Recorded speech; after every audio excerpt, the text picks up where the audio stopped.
Baik, jadi sebelum dimulai, yang terhormat Bapak Kepala Sekolah dan rekan-rekan guru SD Negeri 3 Tamlang, ya. Jadi sebelum dimulai,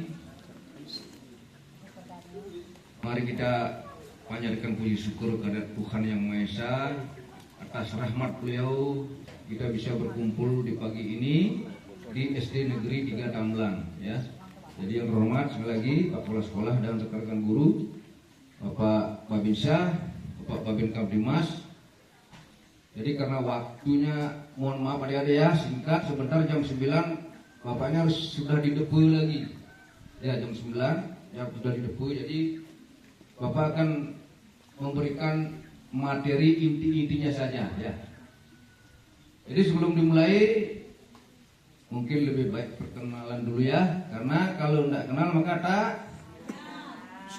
Mana suaranya? Tidak sayang. Kalau tidak kenal maka tak sayang. Nanti yang menjawab keras Bapak kasih hadiah. Bawa tas, ada buku, ada topi. Ya, itu tas, di dalamnya ada buku, ada topi. Jadi nanti siapa yang bisa menjawab, kakak kasih hadiah. Ya, jadi sebelum dilanjut, perkenalkan nama ya. Di sini tertulis Adiasa. Kalau dibaca Balinya itu Adiase ya. Tulisannya Adiasa. Tapi bacanya Adiase. Jadi gede, anak pertama. Ya, jadi asli dari Kebutamban. Ini ponaan ya. Pak gurunya. Jadi rumahnya Pak gurunya itu di utara, Bapak di selatannya ya. Jadi untuk hari ini ya, sebelum lanjut ke materi, kira-kira ada enggak yang tahu?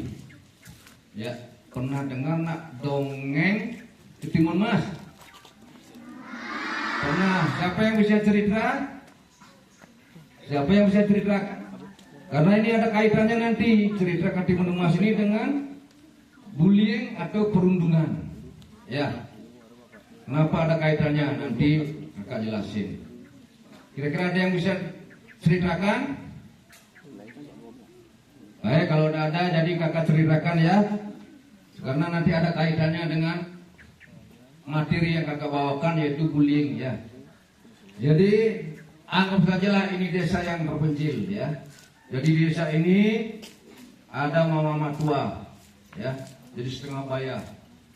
Dia hidup sebatang kara. Oh, sebatang kara? Siapa yang tahu angkat tangan? Ya adik. Sendiri betul, siapa namanya? Okta. Tolong dicatat Pak. Nah, jadi nanti dapat hadiah gitu. Okta ya. Jadi itu sebatang kara. Ya, mama ini tidak punya siapa-siapa. Karena hidup sebatang kara, maka dia kepingin punya anak. Ya.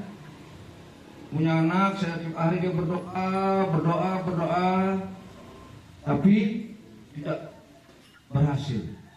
Akhirnya datanglah ya seorang raksasa yang tinggi besar. Tahu raksasa? Di mana mukanya raksasa? Serem ya. Nah, makanya nanti ada kaitannya dengan bullying ini ya. Ya, tahu raksasa? Mukanya gimana? Serem, tinggi besar ya.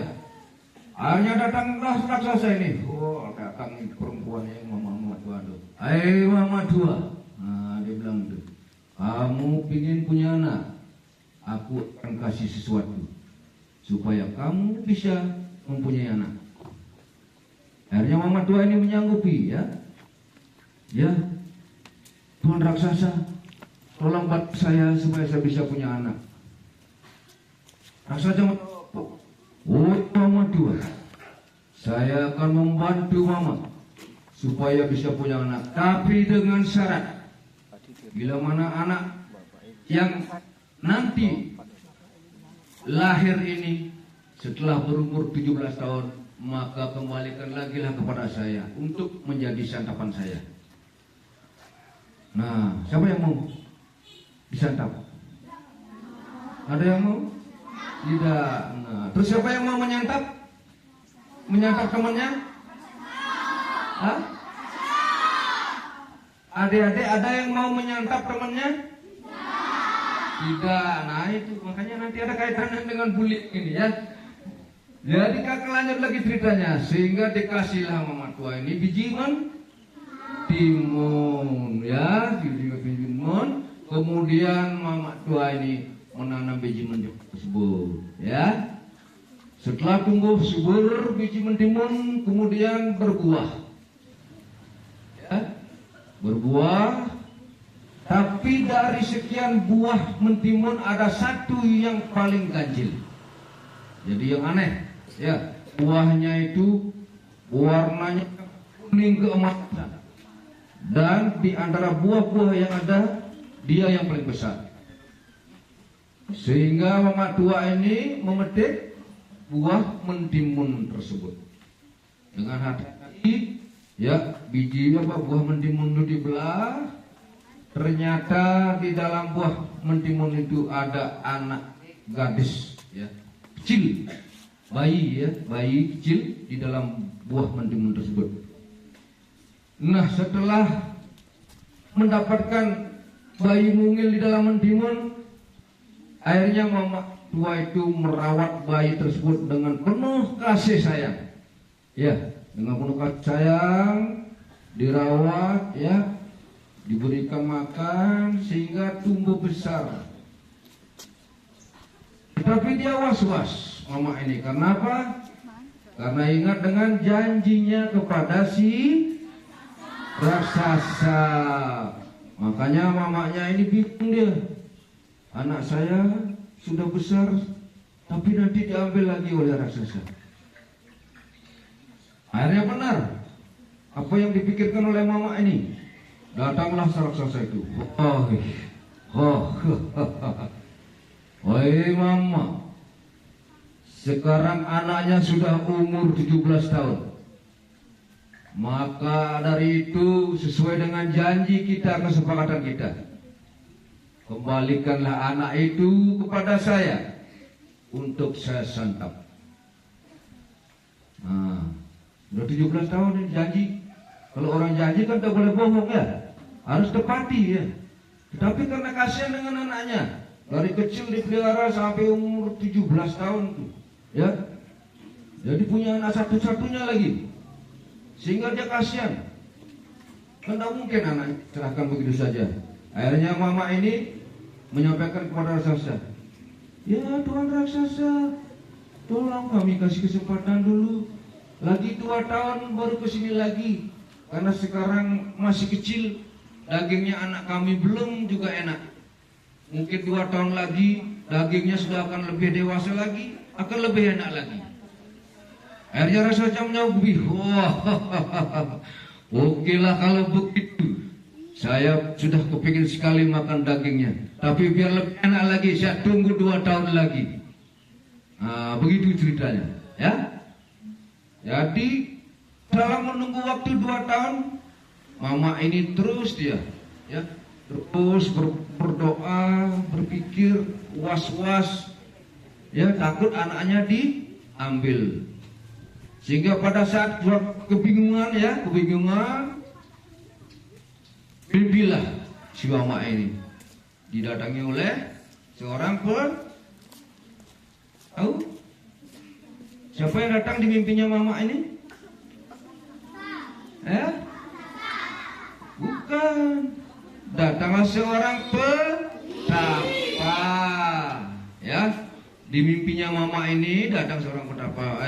Mama, untuk menjaga anak nanti supaya bisa diselamatkan, supaya bisa terlindungi, datanglah mama ke sebuah pohon yang besar. Di sana ada pohon besar. Berdoalah di sana. Dalam mimpinya mama ini ya. Akhirnya pagi-paginya si mama ini bangun. Langsung buru-buru dia ke sebuah pohon yang ditunjukkan oleh petapa itu. Di sana dia berdoa si mama ini. Akhirnya petapa itu muncul. Hai mama, karena doa mama sangat tulus, sangat ikhlas, jadi saya akan memberikan sesuatu untuk menjaga anak mama supaya tidak bisa dimakan oleh raksasa.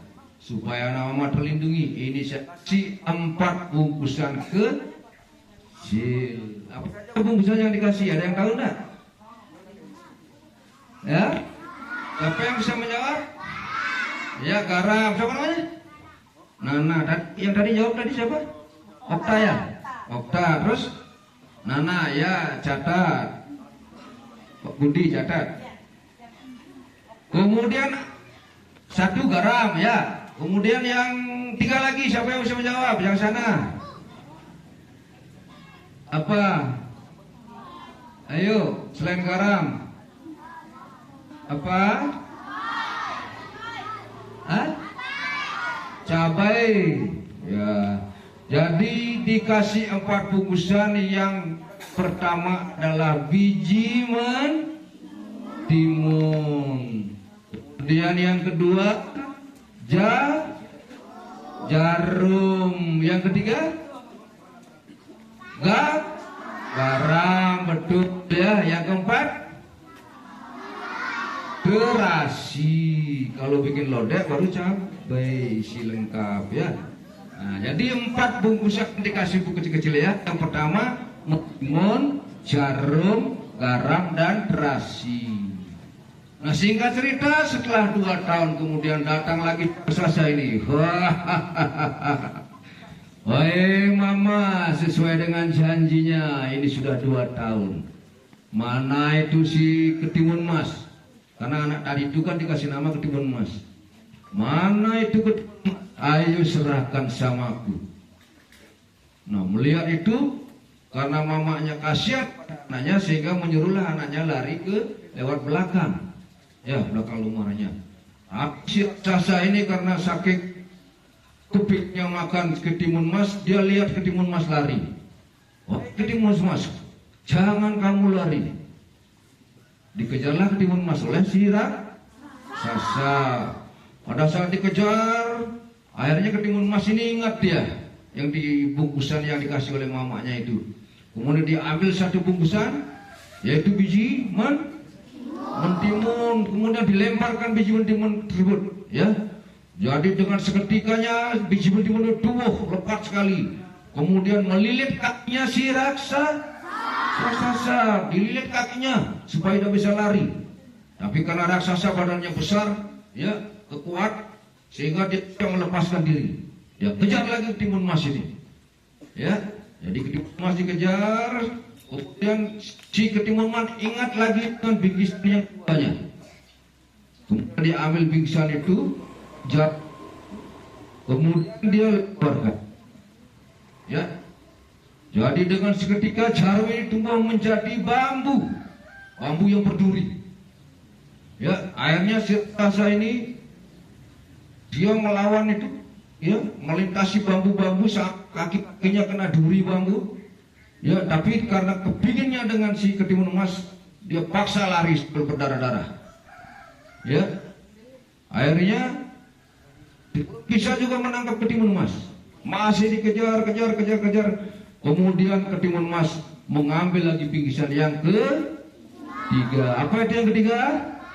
Garam. Ya, jadi dia ambil bingkisan ketiga, dia lemparkan garam itu, sehingga garam itu berubah menjadi lautan. Ya, jadi lautan, tapi karena bodinya raksasa sungguh besar, sungguh kuat, akhirnya dilawan, dia berenang sehingga bisa melewati lautan itu. Langsung dia kejar lagi si ketimun emas. Ya, sini aja. Panas. Ya, yang panas sana sini aja nggak apa-apa. Ya. Jadi ya, silakan anak-anak yang merasa kepanasan boleh geser ke tempat yang teduh. Ya.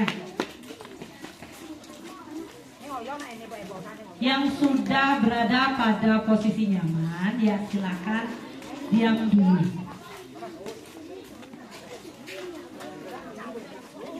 Ya, kita lanjut. Akhirnya raksasa ini mengejar lagi. Setelah bisa keluar dari lautan yang luas itu, dia kejar lagi ketimun emas. Dan terakhir barulah diambil bungkusan yang terakhir, yaitu terasi. Dia lemparkan terasi itu, langsung seketika berubah terasi itu menjadi lumpur, ya, bukan lumpur lapindo ya, jadi lumpur kayak rawa-rawa itu ya. Tahu rawa-rawa? Jadi kalau nyemplung ke sana, semakin kita bergerak semakin tenggelam, ya, itulah lumpurnya. Akhirnya si raksasa masuk ke lumpur. Nah, karena badannya besar, jadi dia mau mengejar mentimun emas. Karena dia bergerak terus, akhirnya dia semakin tenggelam. Jadi terkuburlah daripada lumpur itu, dan raksasa pun mati. Nah, itu adik-adik. Jadi ceritanya, ya. Kira-kira ada yang tahu siapa yang dikasih nama oleh ibu yang tidak punya anak tadi setelah mendapatkan anak kecil? Timumas, karena banyak yang menjawab, jadi Pak ndak kasih hadiah. Kalau menjawab naikkan tangan. Iya Pak, saya jawab. Nah, ya. Jadi kalau semua banyak sekali nggak bisa agak kasih, ya. Baik, jadi sudah mendengar cerita tadi. Kenapa? Apa kaitannya dengan perlindungan diri? Jadi perlindungan diri ini, adik-adik bila mana menemukan, ya, yang namanya bahaya, kesulitan apapun, jadi bagaimana caranya melindungi diri? Yaitu dengan berdoa, sembahyang, ya. Ingat adik-adik, pagi-pagi baru bangun sembahyang supaya adik-adik selamat dari rumah menuju ke sekolah. Ada yang sembahyang? Benar? Nah, jadi begitu ya, ya. Lihat, berdoa. Jadi kalau enggak punya sanggah, di Penunggun Karang. Tahu Penunggun Karang? Di sana itu yang bersedana di Penunggun Karang itu dah seru gede Penunggun Karang. Nama sebutannya Sedahan Karang, itu Sang Kaleraksa. Jadi di sana adik-adik berdoa mohon perlindungan karena beliau itu adalah security atau satpam secara ya, dia yang menjaga rumah adik-adik. Kalau adik-adik pergi menjaga adik-adik, ya, tolong swastiastu Pak, tolong bantu kami mau berangkat ke sekolah, tolong bantu rumah kami dijagain, ya. Itu perlindungan diri adik-adik, ya. Kemudian anti perundungan. Nah, tadi kakak cerita kenapa ada kaitan dengan anti perundungan. Perundungan ini bahasa kerennya itu adalah bullying. Tahu bullying? Membuli. Siapa yang suka membuli temannya ini? Ada yang ngaku, ayo jujur. Kalau jujur Pak kasih hadiah nanti. Siapa yang pernah membuli temannya? Nah, inilah. Jadi jujur. Tadi kakak cerita namanya yang mau makan ketimun mas siapa? Raksasa. Jadi adik-adik yang suka membuli temannya ini adalah raksasa. Nah, jadi makanya jangan suka membuli temannya supaya tidak menjadi raksasa.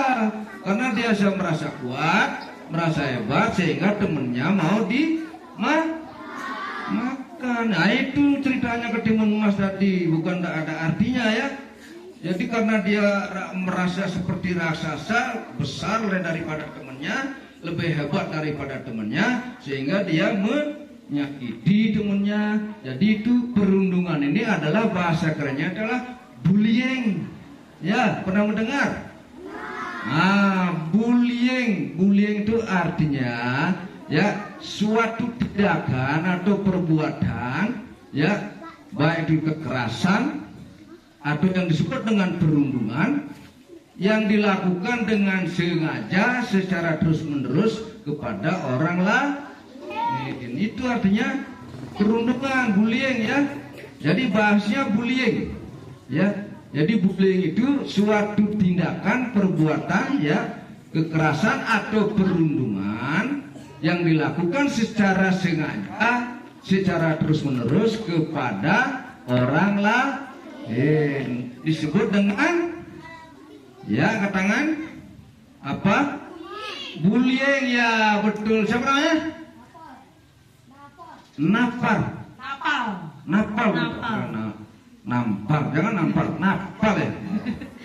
Kira nampar, bodinya besar loh. Tapi pernah bully temennya enggak? Pernah bully temennya enggak? Sering. Pernah wadah ini bodinya. Kalau rasanya besar gitu. Jadi tidak boleh ya. Setelah kakak nanti memberikan penjelasan ini, tidak ada lagi yang namanya bullying. Bullying itu tindakan apa saja? Ya. Jadi bullying itu dilakukan secara verbal, ya, secara lisan, secara fisikis, baik itu juga melalui medsos, ya. Jadi bullying itu dilakukan, ya, ada beberapa tindakan, ya, baik itu secara verbal, fisikis. Bapak duduk saja, Pak. Nanti lama berdiri kasih nggak apa-apa Pak. Nanti lama soalnya ini ambil cerita nih. Jadi itu ya, ada secara verbal, dilakukan secara verbal, secara fisikis, ada secara melalui media sosial. Yang verbal itu gimana contohnya? Ada yang tahu? Ya? Mengejek. Siapa lagi? Siapa lagi? Tahu? Secara verbal, tahu enggak artinya secara verbal? Ada, tadi mengejek katanya ya. Siapa yang jawab tadi? Iya, walaupun tidak benar, belum tepat, tidak benar, tetap kasih hadiah. Ya, siapa namanya? Dharma Eka. Dharma artinya kebenaran. Eka satu, berarti satu kebenaran. Wih, bagus namanya ini ya. Jadi orang bilang kan gitu, Dharma melawan Dharma. Dari Dharma Eka satu Dharma. Dharma itu sifat sebenarnya ya. Sifat kita itu, kalau sifat kita baik, kita akan bisa mengalahkan yang namanya Dharma. Ya. Jadi itu ada yang berupa verbal. Verbal itu artinya tertulis, ya, tulisan. Jadi adik-adik ini ya ngerjain temennya itu dengan tulisan. Woi, aku ini tukang curi. Nah, ditulisi di bajunya temennya ya, atau dibuatkan kertas, ditempelin di temennya ya, baru dibuka, dipaksa tidak dikasih buka ya. Nah itu ya, jadi aku ini tukang bohong, aku ini tukang curi. Nah itu ya, jadi ditulisi itu verbal. Kemudian secara fisik, memukul, bener. Siapa namanya? Dapal, tadi sudah dapat ya? Sudah dapat hadiah tadi? Belum? Tadi sudah ya, dampaknya 2 kali ya. Kalau double katanya nggak bisa itu. Ya. Jadi itu secara fisik. Terus kemudian secara fisikis. Ya. Nah, jadi secara fisikis itu artinya, kalau fisik itu inilah mukul ya. Kalau fisikis itu misalnya dengan ucapan-ucapan. Fisikis itu artinya perasaan ya. Jadi dia disuruh ciceng nani, kurang ajar nani, bangsa nani, bajingan kamu. Nah itu secara, akhirnya dengan ucapan-ucapan ini kemudian diancam, kalau tidak kasih aku begini, kau pukul kau begini kan. Nah itu yang fisikis ya. Nanti tidak nyata dengan kata-kata, tapi menyakitkan, ya, menyakitkan hati, ya. Dengan kata-kata dia ancam, kau cukimai kau, cukimai. Itu bahasa Timur ya, jadi tidak ada tahu ya. Kalau bapak tahu, cukimai itu orangnya kasar itu bahasanya ya.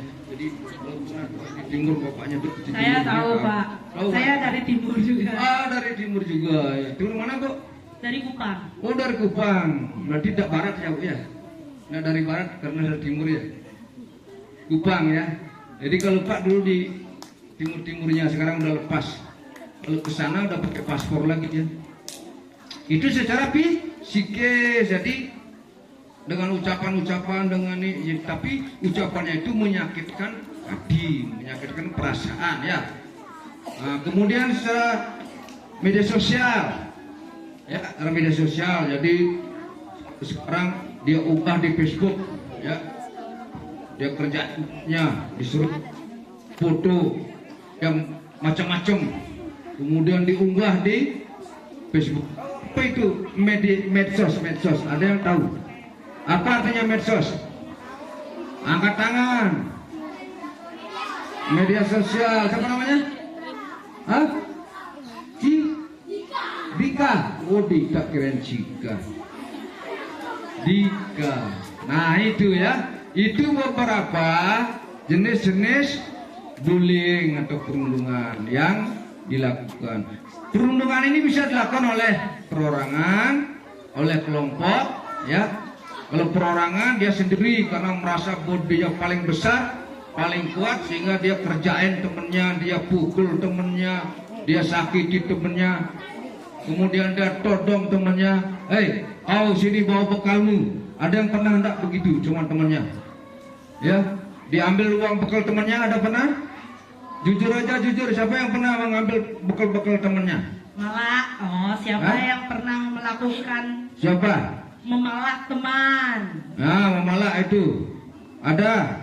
Hei, kau sini bawa bekalnya, kasih aku. Kalau enggak saya pukul kamu. Nah, itu namanya perundungan, ya, bullying. Jadi secara fisikis, kemudian kalau udah dikasih dipukul temennya, itu berarti fisikis, ya, secara fisik dan fisikis. Nah, itu dilakukan oleh perorangan, yang dilakukan oleh kelompok. Jadi di sini ada punya geng di sini. Ada yang punya geng? Hah? Siapa gengnya? Coba siapa saja geng-gengnya? Berapa orang jumlah gengnya? Ayo, berapa gengnya? Coba angkat tangan. Berapa orang? Apa nama gengnya? Hah? Geng Rainbow. Apa nama gengnya?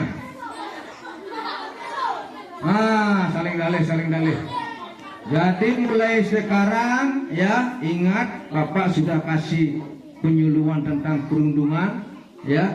Jadi tidak boleh lagi membuat geng, ya. Nanti kalau setelah Pak selesai kasih pengarahan masih punya ada geng, nanti Bapak ambil semua bawa ke polsek, ya. Bapak masukin, istirahatkan dulu di dalam sel, ya. Jadi makanya setelah ini tidak ada lagi ya membuli temennya. Dengar adik-adik? Sanggup? Nah, kalau setelah Pak berikan ceramah atau penyuluhan tentang bullying atau perundungan, kalau masih ada yang melakukan membuli temennya, kira-kira apa sanksinya? Nanti biar Pak tinggal nagih janji saja kayak si raksasa tadi. Woi adik, aku sudah memberikan kamu ceramah dan sudah berjanji tidak membuli temennya, tapi masih membuli temennya, maka aku tagih janjimu. Apa yang kau ucapkan sekarang? Ada yang mau? Apa janjinya kalau ada yang membuli temennya? Ya, push up 100 kali atau lari keliling lapangan ini. Ya, nanti Bapak cek ini setelah kasih penyuluhan tentang bullying, tentang perundungan. Kalau adik-adik ada yang masih melakukan, berarti Bapak di sini ngomong tidak didengar. Dan adik-adik hari ini berjanji kalau masih melakukan bullying akan sanggup melakukan push up 100 kali. Nah, jadi nanti Bapak tagih janjinya itu, ya. Gimana, sanggup? Janji adalah udah. Kalau ada nanti yang membuli, Bapak tagih janjinya. Hai adik-adikku, kau sudah berjanji push up 100 kali. Karena kau masih melakukan bully kepada temannya, maka bayarlah janji itu. Nah, kira-kira bisa, adik? Kalau tidak mau bayar janji, jangan melakukan bullying, ya. Jadi itu tentang bullying, ya. Kemudian karena setiap hari dia melakukan bullying, jadi mindsetnya ini, pikirannya dia ini sudah ada bibit-bibit kejahatan. Ya, ada bibit kejahatan, kemudian akan berkembang semakin dewasa. Kalau tidak dicegah mulai sekarang, akan menjadi kebiasaan, ya. Dan lama-lama bisa berjerumus ke hal yang negatif. Hal negatif apa? Kalau sekarang banyak ini adik-adik, ya, tadi guru indik sudah, pelindungan diri sudah. Sekarang adik-adik kalau sudah dewasa nanti, karena sudah terbiasa melakukan hal-hal yang tidak baik, salah bergaul sedikit akan bisa terjerumus ke narkoba. Ada yang sudah pernah? Ada yang sudah pernah? Ada yang bisa jawab? Ada yang tahu apa itu narkoba? Siapa adik? Apa narkoba? Obat-obatan yang jelek. Iya. Iya. Ada lagi yang bisa? Ada yang mau menambahkan? Ya, adik sana. Apa narkoba? Apa itu narkoba? Hah? Kejahatan. Kejahatan. Ayo, Iya, itu nanti kejahatan juga. Narkoba itu ya. Jadi kejahatan juga karena dia jual sama temannya, dia ini itu jadi kejahatan juga. Ya, jadi narkoba itu adalah narkoba.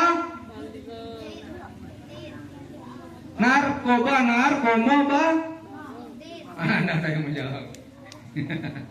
Jadi narkoba itu narkotika, psikotropika, dan obat-obatan terlarang, ya. Kalau sekarang lebih ngetren disebut dengan nafsa, ya.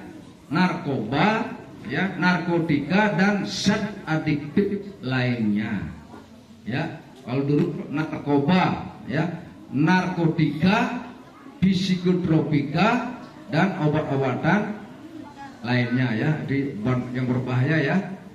Jadi obat-obatan yang berbahayanya. Kemudian sekarang disingkatkan lagi, disimpulkan menjadi nafsa, ya. Nafsa itu narkotika dan zat adiktif lainnya. Jadi narkoba itu digolongkan ada 3 jenis, golongan 1, golongan 2, dan golongan 3. Ya.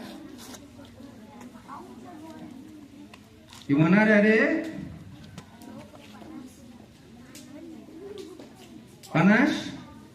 Kalau yang panas geser, jangan dipaksakan, ya. Kita santai saja, tapi sambil mendengarkan, ya. Sehingga nanti kalau Bapak yang sudah panas di sini selesai bisa, bercerita ini tidak di ada sini lagi. bisa. Yang panas jangan dipaksakan, ya. Ya.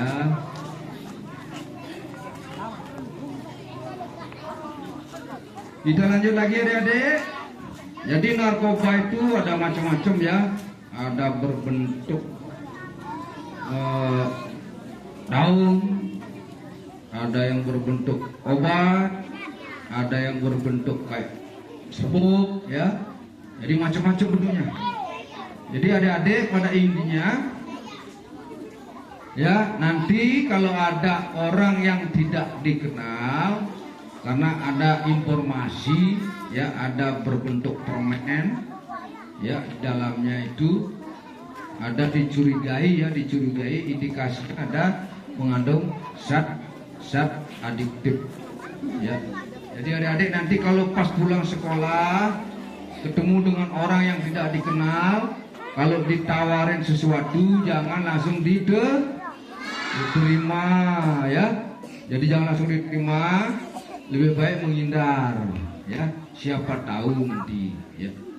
Jadi ada yang berbentuk serbuk, ya, yang disebut dengan sabu-sabu.